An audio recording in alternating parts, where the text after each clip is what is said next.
Bonjour et bienvenue sur J'Immigre au Canada. Vous vous demandez certainement comment vous pouvez réussir votre immigration. Alors, il n'y a pas de recette magique. Je vous le dis tout de suite.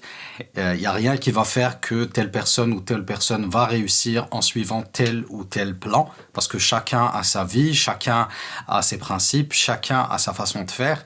Par contre, il y a certains points qui sont nécessaires et essentiels à tout le monde. Et on regarde ça tout de suite.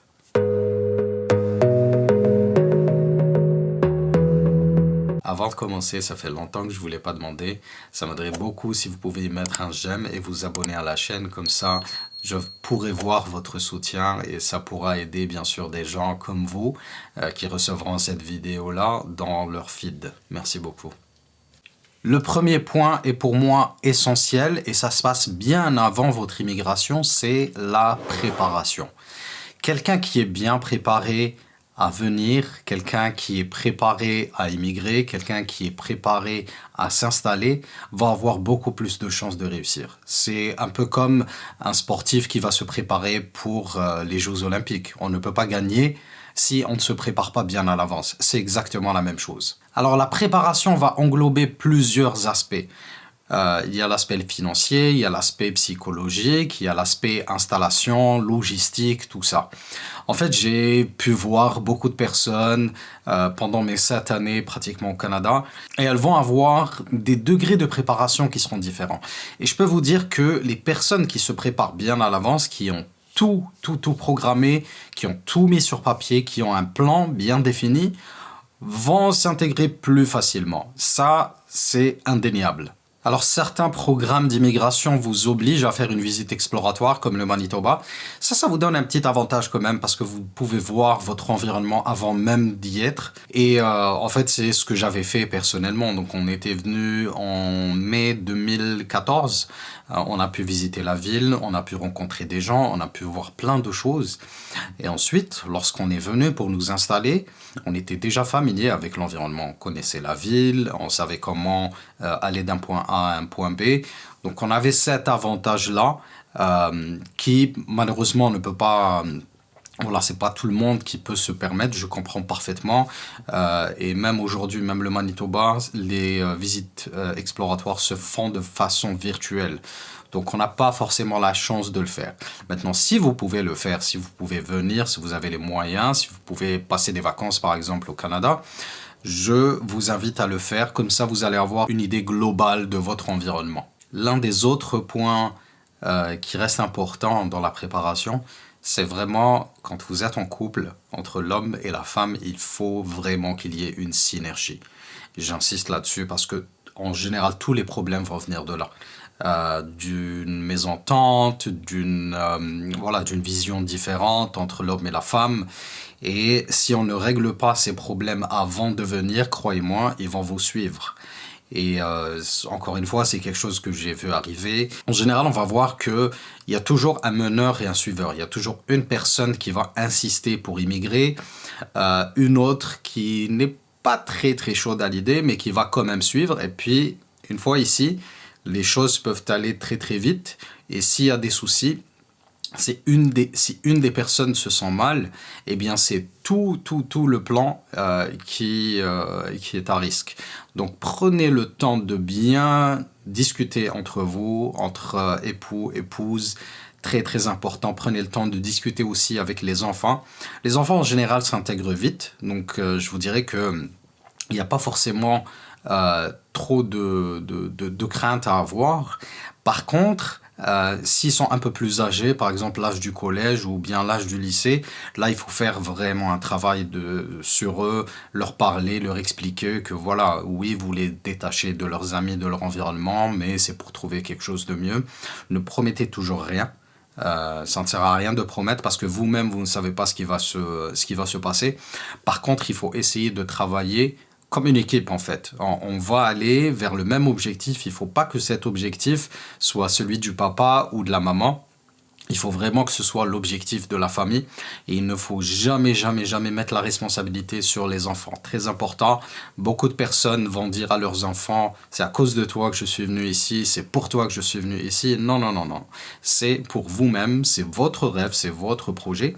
Alors lorsque vous préparez ce plan-là, assurez-vous de n'exclure personne. Il faut que tout le monde soit sur le même chemin, que tout le monde travaille pour le même objectif, très important. Ça fait encore une fois partie de la préparation. Troisième point pour la préparation, c'est les finances. Alors, les finances, il faut avoir beaucoup d'argent. Il y a les exigences du gouvernement canadien, mais je peux vous dire que si vous venez à 4, 20 000 ou 24 000 $, c'est pas beaucoup, ça va vite. Si on achète une voiture, surtout que les voitures, ces 2 dernières années ont fortement augmenté, on va devoir louer, on va donner des damage deposits, donc des avances pour le loyer ou quoi que ce soit. Donc, il y a plusieurs choses, plusieurs dépenses qui vont venir et ça peut aller très très vite, même si vous avez les allocations pour enfants, qui sont d'environ 500 $ par enfant. Ça va pas venir tout de suite. En général, on les reçoit 2 mois, 3 mois après notre arrivée. Toutes les autres aides, en fait. Et voilà, donc c'est quelque chose qu'il va falloir très très bien préparer, mettre de l'argent de côté, serrer la ceinture peut-être, ou même beaucoup, chez soi, et puis préparer son immigration avec des moyens financiers qui soient assez solides. Un autre point qui est lié à la préparation, c'est vraiment tout préparer sur un papier. Que ce soit le départ, quelles seront toutes les étapes, que ce soit à l'arrivée à l'immigration, bien se renseigner quels sont les documents, quelles sont les étapes, par quoi je dois passer. Si j'ai une connexion, un vol à prendre après avoir passé l'immigration, est-ce que j'ai assez de temps? Ça, c'est des questions qu'il faut se poser bien avant. Pas, je vois parfois des questions qui arrivent, par exemple, 1 semaine avant le départ. C'est trop tard. C'est trop tard. Il faut prendre ces choses-là en charge bien avant. Et puis, lorsqu'on arrive dans la ville où on va s'installer, où est-ce que je vais habiter, il faut essayer de définir des quartiers bien à l'avance. Regardez un petit peu sur Internet, par exemple sur Kijiji, sur Facebook, c'est quoi les locations. Essayez d'avoir des contacts, très important. Contactez des gens sur LinkedIn pour les emplois, aussi là, très important. Et puis essayez d'avoir quand même des gens qui vous entourent, des gens qui peuvent vous aider. Là, je vous dirais, ne comptez pas trop sur les gens qui sont installés ici. Non pas parce qu'ils sont pas, vous pouvez pas compter sur eux, mais tout simplement parce que tout le monde a sa vie et la vie va très vite ici. Le temps vaut de l'argent, mais clairement. Mais pas que de l'argent, c'est-à-dire que le temps est très précieux et puis on va toujours gérer sa journée en fonction de ce qu'on a à faire dans la semaine. Les enfants, on doit les emmener aux activités, donc on est fatigué. Hein. L'hiver aussi, on ne peut pas donner trop de temps, malheureusement, à des personnes qui arrivent. Donc, gardez ça en tête. Essayez de voir aussi comment vous pouvez acheter une première voiture. Si, par exemple, vous connaissez quelqu'un qui en vend ou quelqu'un qui connaît quelqu'un qui en vend. Donc ça, c'est des choses qu'il va falloir bien préparer. Puis, préparer, moi, ce que j'appelle le Power 3, les 3 premières choses que vous devez faire le premier jour lorsque vous arrivez. Pour moi, c'est d'abord le NAS, deuxièmement la banque et troisièmement le téléphone. Ça, c'est 3 choses que vous devez faire le premier jour. Donc, essayez de réserver des rendez-vous avec la banque bien à l'avance parce qu'en général, les banques vous demandent de prendre rendez-vous pour ouvrir un compte. Donc ça, vous pouvez le faire en ligne bien à l'avance, ou bien les appeler, ou bien leur envoyer un email, ou bien vous pouvez tout simplement remplir un formulaire en ligne et vous pourrez avoir un rendez-vous. Même chose donc pour les boulots. Vous pouvez envoyer des emails ou des messages à des gens dans des industries ou des entreprises que vous voulez viser, puis leur dire voilà, voici mon profil, j'aimerais beaucoup que vous me donniez ma chance. Ça m'intéresse vraiment de travailler pour votre société, voici mon background, blablabla. Bla, bla, bla. Est-ce que vous pourriez, par exemple, me faire une interview ou est-ce que vous avez des disponibilités? Et là, en général, les gens, même quand c'est un non, elles vont vous répondre. Les personnes vont vous dire oui ou non. Elles vont, en général, je dis bien en général, elles vont pas vous laisser comme ça poireauter ou laisser votre message comme ça sans être lu ou sans y répondre. Donc tout ça pour dire que la préparation, c'est vraiment une étape critique, que ce soit sur l'aspect financier, psychologique, sur tous les aspects en fait. Et dites-vous bien que les choses ne peuvent pas bien se passer si vous ne les préparez pas à l'avance. Donc, vraiment, mettez beaucoup de temps, mettez beaucoup d'énergie à préparer cela, même des mois à l'avance. Je vous déconseille de le faire le dernier mois, parce que le dernier mois, on est fatigué. Émotionnellement, on est très très sensible, hein, on va quitter de la famille, des amis, donc on va pas forcément être de bonne humeur. Donc essayez d'aborder cela bien à l'avance, par exemple 6 mois avant, même si vous attendez encore votre visa, mais au moins il y a des choses que vous devez ou vous pouvez préparer bien à l'avance, ou alors mettez-vous des tâches que vous allez activer au bon moment. Donc, par exemple, vous ne savez pas encore quand est-ce que vous allez prendre votre vol, mais vous savez par exemple que vous allez vous orienter vers cette banque-là.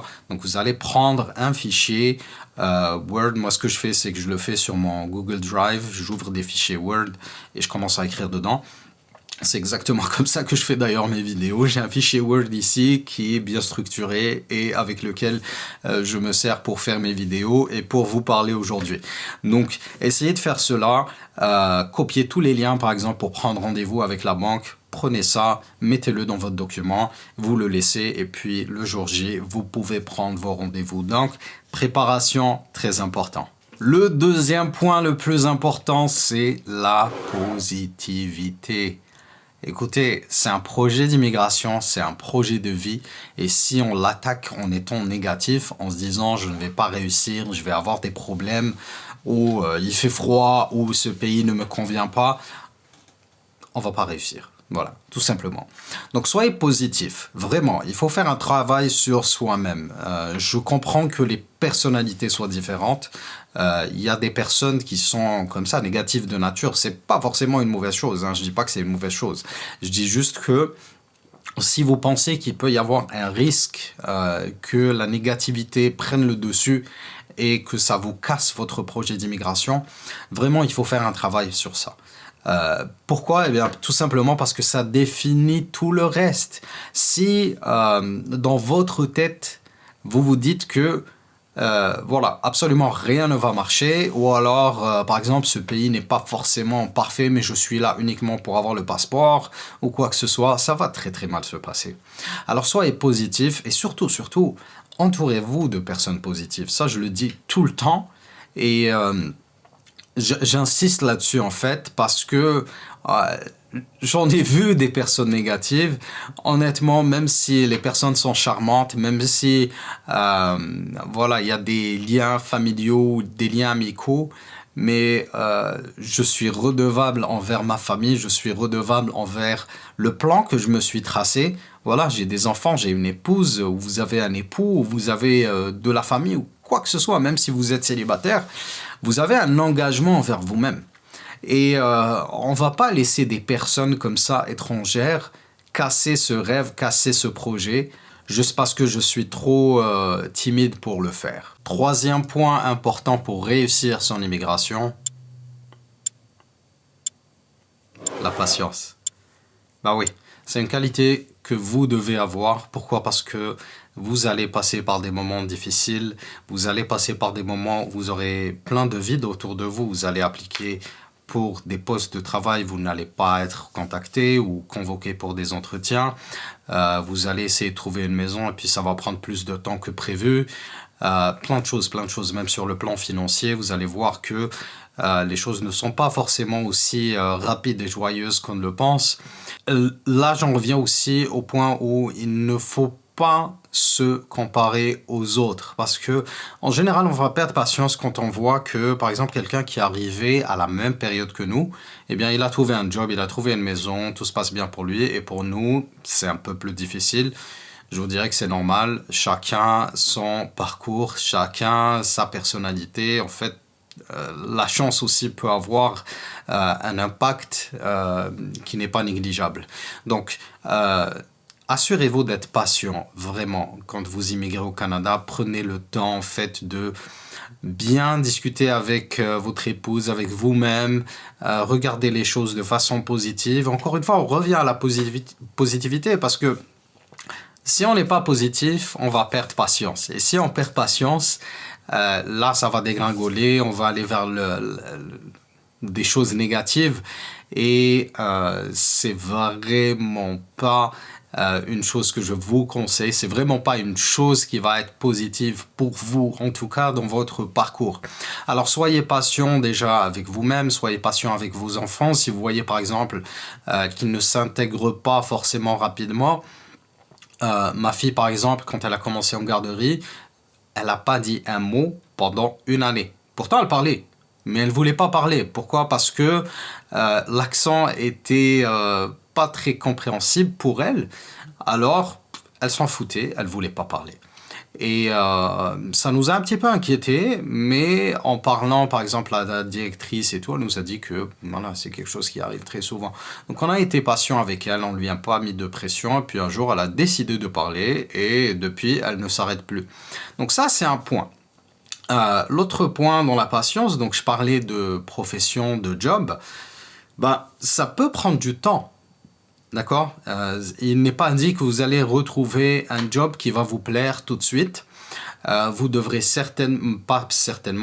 vous devrez probablement passer par une case job intermédiaire ou job alimentaire, quelque chose qui va juste payer les factures, et ça c'est ok. Et puis ça peut durer aussi dans le temps. D'accord? Il n'est pas dit que vous trouverez encore une fois quelque chose qui soit adapté à ce que vous cherchez. Par contre, il faut prendre action, il faut faire des actions pour essayer d'atteindre ses objectifs. Donc c'est pas, quand je dis être patient, c'est pas rester dans son coin à attendre que les choses changent. On doit déclencher en fait ce changement. Ça doit venir de nous. Et puis malheureusement, pour certaines personnes, ça va prendre un peu plus de temps pour pouvoir enclencher ce changement-là.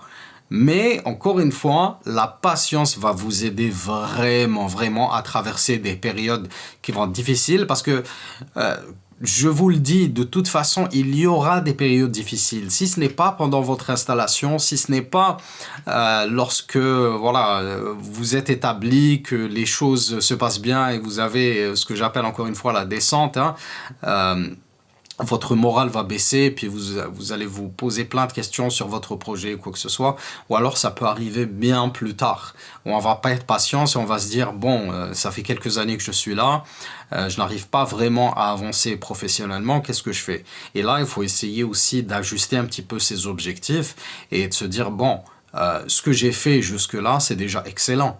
N'oubliez pas que vous avez une vie que vous avez vécue ailleurs. D'accord? Vous avez construit tout ça, vous l'avez laissé et vous êtes reparti à zéro. Très très peu de personnes font ça. D'accord? Personnellement, je vous tire chapeau parce que même les Canadiens vont vous le dire. La plupart des gens ne s'imaginent pas comme ça quitter tout ce qu'ils ont construit à plus de 30 ans et puis redémarrer à zéro, souvent avec une famille nombreuse, même seul, célibataire. Ce n'est pas simple. Donc, soyez indulgent avec vous-même et célébrez en fait tout ce que vous avez pu atteindre jusqu'à aujourd'hui. Et dites-vous que vous avez encore le temps. Il n'y a absolument rien qui presse, même si les choses vont doucement, si elles ne sont pas critiques, bien sûr. Si vous avez toujours de quoi manger, si les choses se passent quand même assez bien sur le côté familial, là, je peux vous dire que vous pouvez être patient, vous pouvez prendre le temps de faire les choses. Mais encore une fois, il faut agir en même temps et ne pas attendre que les choses se débloquent. Quatrième point pour bien réussir son immigration, c'est la bonne gestion financière. Je parlais plutôt d'avoir des moyens financiers assez importants quand on arrive, mais il y a aussi l'aspect gestion quand on arrive ici. D'accord? Quand on commence à toucher un salaire, quand on a des revenus, quand on touche les allocations, là il y a beaucoup d'argent qui rentre, mais il va y avoir aussi beaucoup d'argent qui sort. Et je ne parle pas d'installation, je parle vraiment de la vie de tous les jours. Okay?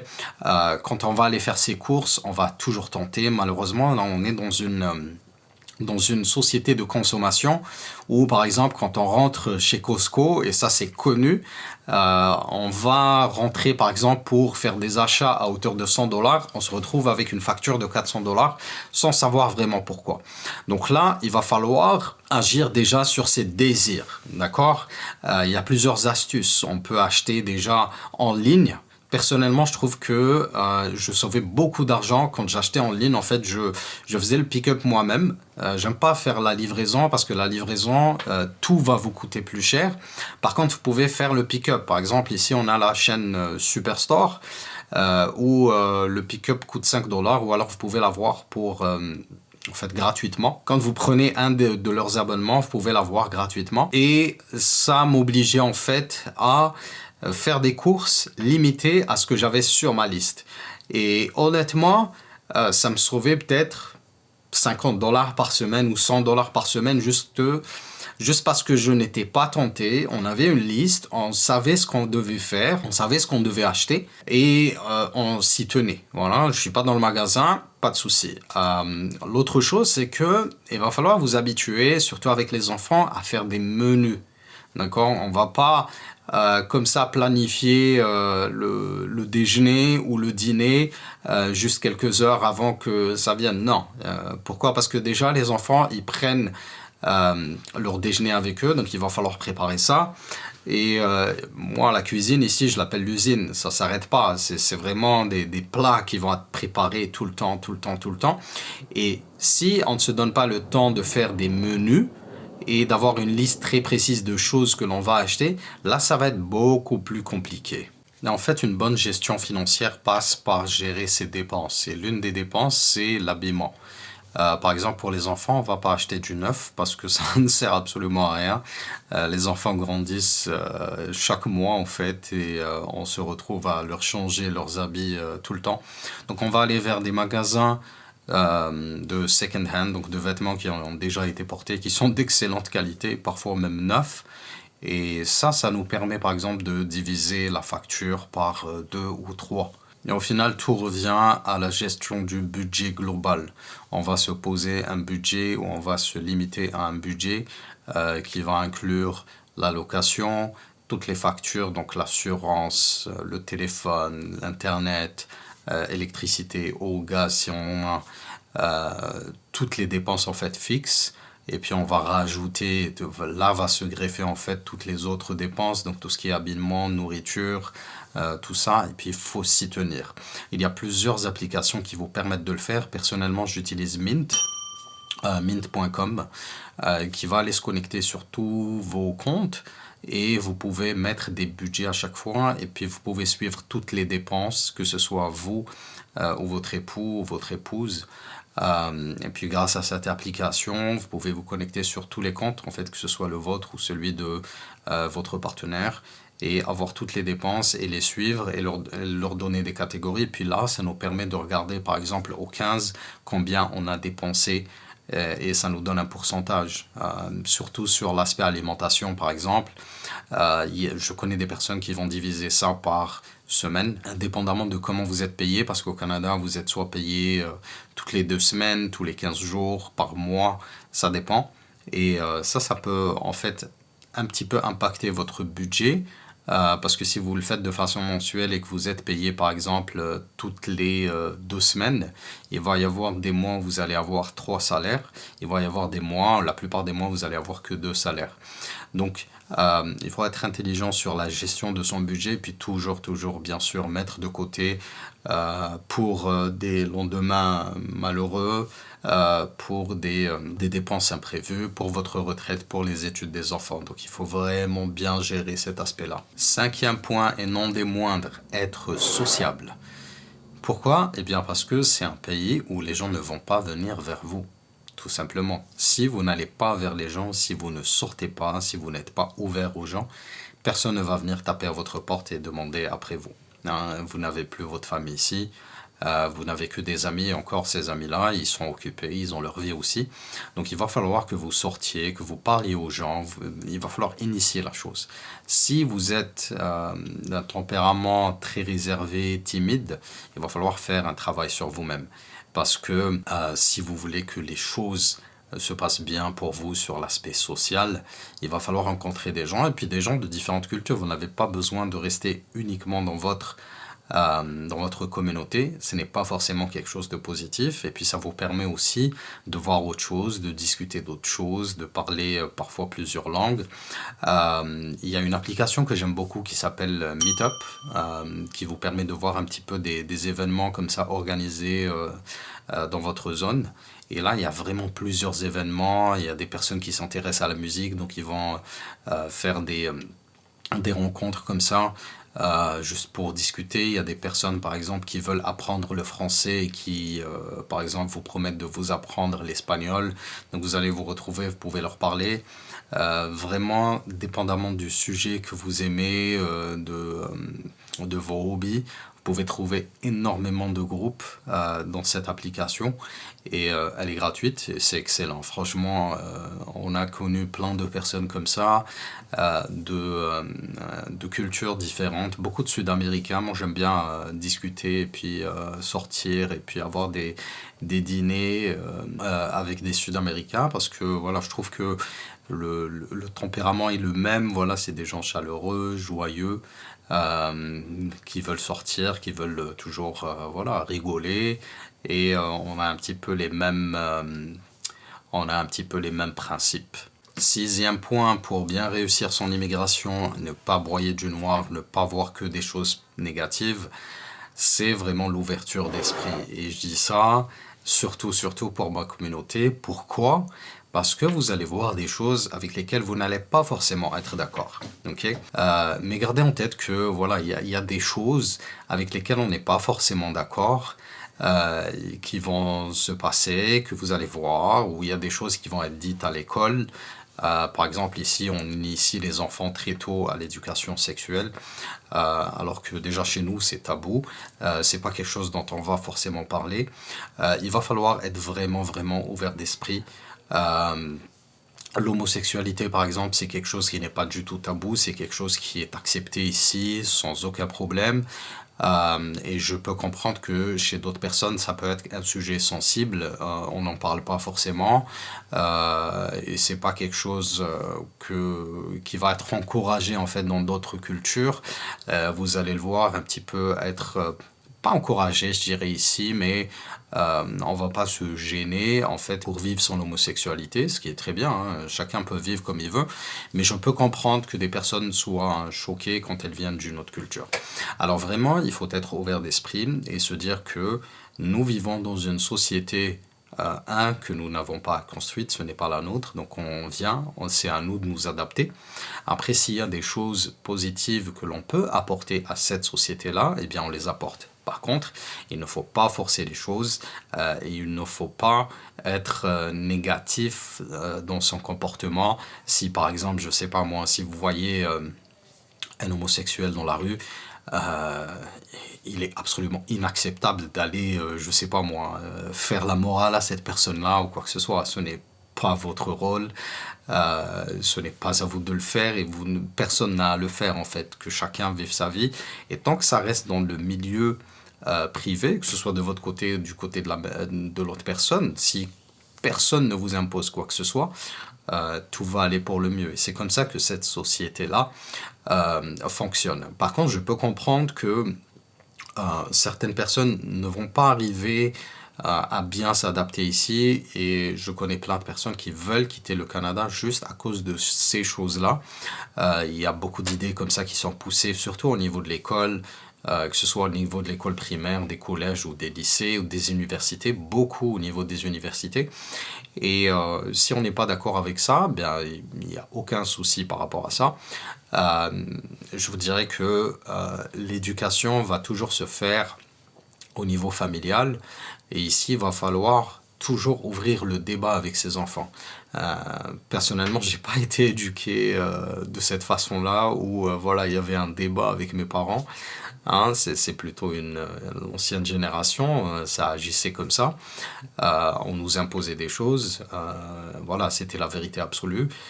Ici, il va falloir en fait apprendre à débattre avec ses enfants et à parler de sujets qu'on n'a pas forcément envie d'évoquer, hein. Il y a cette timidité, en fait, cette réserve qu'on a avec les enfants.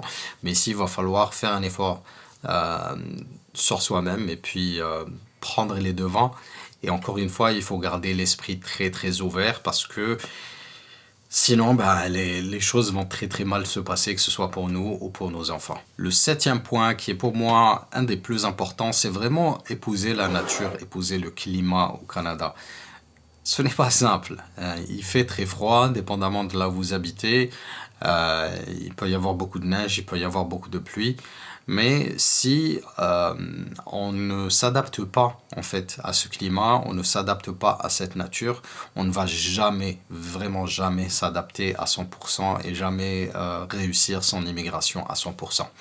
Donc l'hiver par exemple, il faut apprendre à faire des activités purement hivernales, par exemple aller faire du skating, donc du patin à glace, prendre des luges, aller faire ça avec les enfants, sortir, faire plein d'activités, du ski, n'importe quoi.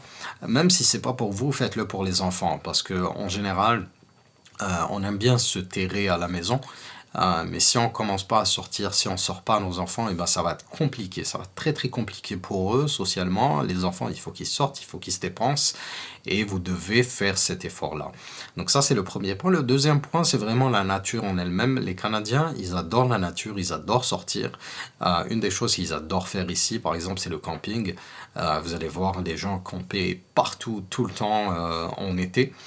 Je peux comprendre que c'est pas pour tout le monde.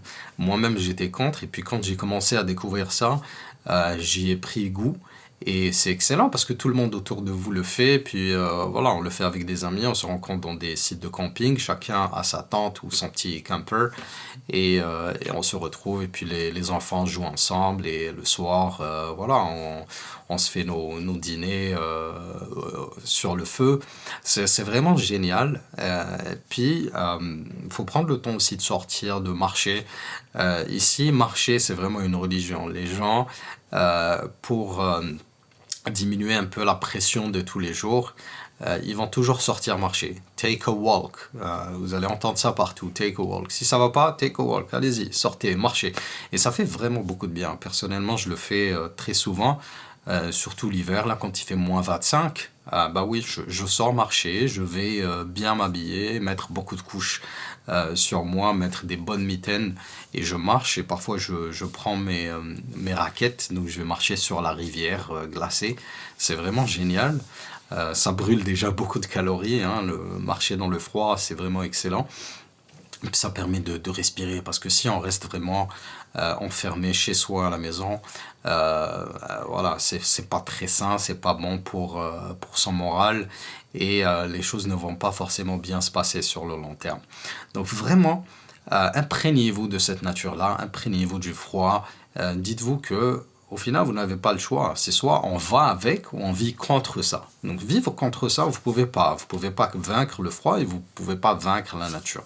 Alors, essayez de trouver des activités comme ça qui vous font plaisir en hiver et qui vous font plaisir en été. Puis sortez dans cette nature, profitez-en. Au final, vous êtes là pour ça. Hein. On a toujours rêvé du Canada, des grands espaces, des arbres, de la nature. Hein. On regardait ça dans les photos. Et puis dès qu'on est là, eh bien, je sens que voilà, il y a on se laisse un petit peu aller, puis on oublie un petit peu toutes ces choses-là, ces choses positives qu'on aimait avant et puis qu'on n'aime plus maintenant, eh bien, il va falloir se forcer, sortir et faire des choses qu'on va certainement apprécier avec le temps. Le dernier point, qui est pour moi le point final, j'appelle ça l'intégration totale. Alors, quand je dis intégration totale, c'est vraiment euh, vivre son immigration comme la vivrait un Canadien, comme un Canadien vivrait chez lui au Canada. Ça veut dire avoir des amis de toute culture, ça veut dire vivre toutes les fêtes et ne pas se limiter par exemple juste à mes fêtes religieuses ou communautaires, ça ne sert absolument à rien.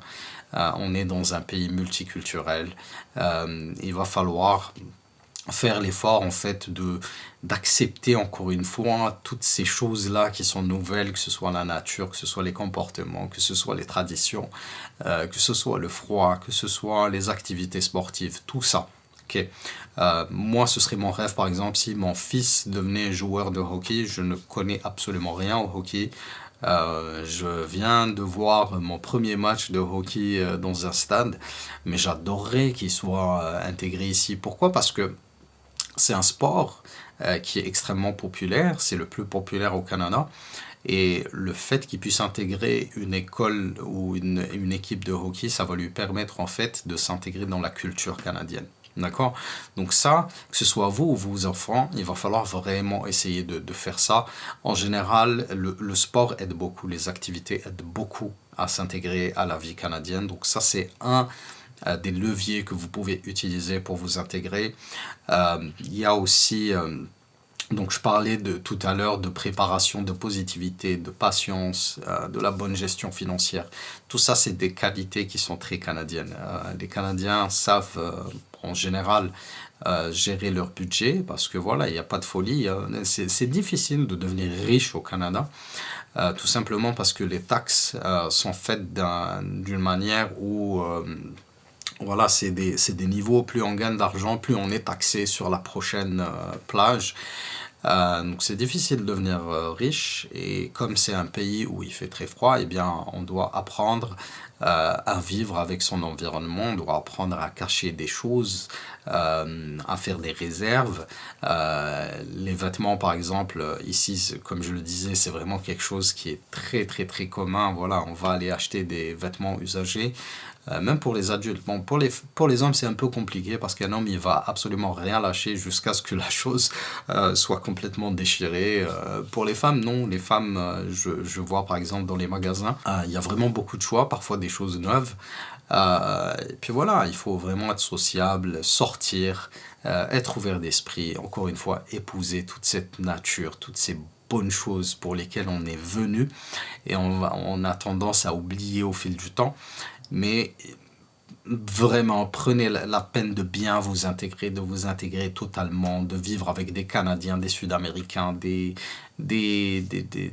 Africains, des Européens. Toutes ces personnes-là doivent faire partie de votre entourage, même si, voilà, on ne peut pas avoir des amis proches de toute culture, c'est tout à fait normal, mais vraiment prenez le soin de bien vous intégrer, d'accepter le fait que vous êtes aujourd'hui Canadien, vous faites partie d'un pays qui vous a adopté et que vous devez vous-même adopter. Voilà, c'est tout pour aujourd'hui. Donc je reprends un petit peu tout ce qu'on a vu ensemble. On a parlé des 8 points qui nous permettent de bien réussir notre immigration. Le premier, c'était la préparation, le deuxième, la positivité, le troisième, la patience, le quatrième, la bonne gestion financière, le cinquième, être sociable ou la sociabilité, le sixième, l'ouverture d'esprit, le septième, épouser le climat et la nature, et le huitième, s'intégrer de façon totale avec le Canada. J'espère vraiment que cette vidéo vous a été utile ou vous sera utile le jour où vous déciderez de venir et de vous établir au Canada. Je pense vraiment que ces points-là peuvent être vraiment critiques dans la réussite d'un plan d'immigration. Si vous avez des questions ou des commentaires, n'hésitez pas à les mettre ici sous cette vidéo. Et bien sûr, n'oubliez pas de vous abonner et de mettre un j'aime à cette vidéo. Ça m'aiderait vraiment beaucoup. Je vous dis merci beaucoup et à très bientôt pour une nouvelle vidéo. Au revoir. Gotta focus on yourself, on your faith, on your dreams, on your mind, on your health, yeah. You gotta work, never tell, keep your head down, find what you love and excel, yeah. Push and pull and repel any hate, go create what you want, feel compelled, yeah.